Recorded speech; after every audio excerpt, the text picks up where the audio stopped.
Aspinall versus Gane is a massive transitional fight for the heavyweight division. Now, you got to understand where we're at. And I'm a checkers player. When it comes to matchmaking, that is a unique skill and vision. But I will always go with low-hanging fruit. It's just the way my mind works. I take the biggest fight for right now. But sometimes you're playing chess. And I admire the guys that can do that. I admire the guys that can stand back, look at the board, not think about what's right now, think about what could be. Cyril Gane versus Tom Aspinall. According to Cyril Gane, he just did an interview. They tried to make this fight 4 times. And for rankings and for the integrity of our rankings, I get it. What happens after it? Right? And you got to understand, when Alex Pereira finally goes for triple champ status, that in and of itself is going to be a big deal. I think we can agree. I liked the idea of Alex versus Tom right now. But you want to know what another interesting fight is? Alex versus Cyril. That's a very interesting fight. And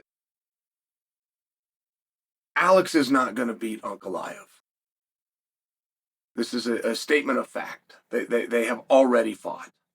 There was nothing within that contest that would lead you to believe if we did it again, we're going to change outcomes. It's going to be a really close fight. And it's going to be a really hard fight. But we got Alex to light heavyweight in the first place, contrary to what your memory says. Your memory tells you he cleaned out 185. Your memory is wrong. We got him to 205 by getting him beat. Alex lost to Adesanya and then was free and clear to move up. Now, I believe Alex is in that spot right now. That's why I thought there would be some hope of Alex versus Tom. But it's not going to change things in a few months when the dust settles. Alex is going to be coming off a loss. And it will be more glaringly obvious that a change to heavyweight is appropriate. When you do Cyril versus Tom, you create an atmosphere where Alex doesn't just have to face Tom, he could also face Cyril, which is a very interesting fight. I mean, now that I brought that to your attention, you guys want to know an interesting fight? You want to know what would have been a killer poster had it dropped? Cyril versus Stipe. That would have been a very interesting match where everybody's standing there and go, wow, I don't know who I'm picking in that one. So I'm bringing all of this to your attention because right now there's one thing for Jon Jones to do, and that is Tom Aspinall. And there's not a massive road back. Like the idea that Jon is going to return and they're going to put him in there with Derek Lewis, just for example. It's not the same thing. But that doesn't have to be true. And I'll just give you a scenario. Regardless of what happens between Cyril and Tom, if Alex were to move up and beat them, you've now created an opportunity for Alex versus Jon, and that does work. Jon versus Tom is the fight, but Alex versus Jon is the next fight. It's just a massive question of, does the UFC want to turn the page from the Jon Jones chapter? And if they put Cyril in there, the answer is no. It's very good news for Jon. Very good news. If they're going to put a common opponent, which is Cyril, if they're going to give an opportunity for Cyril to win, which, by the way, is the most uncompetitive heavyweight title fight in the history of the sport. I'm talking about Jon versus Cyril.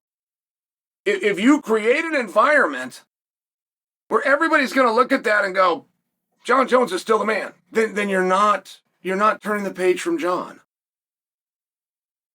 And if you're in Jon's shoes right now, that's a very very good piece of news.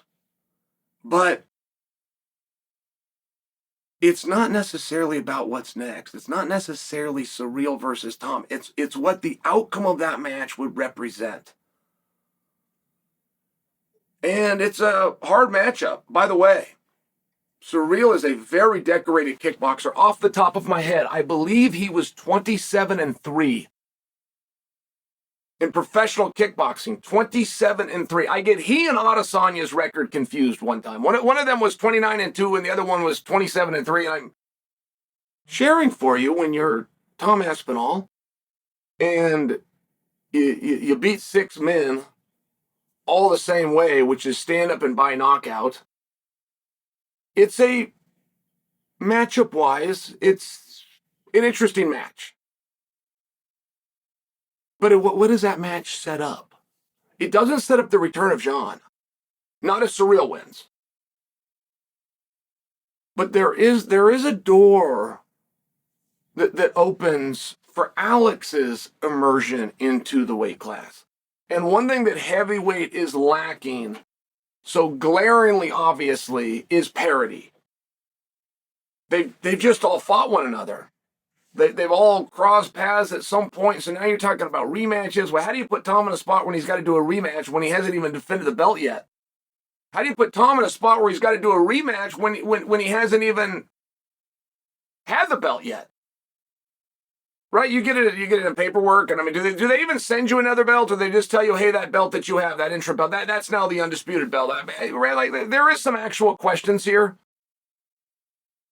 You want to be a really smart guy and you want to impress Chael? Tell me why Tom is no longer interim champion. Put that into words for me.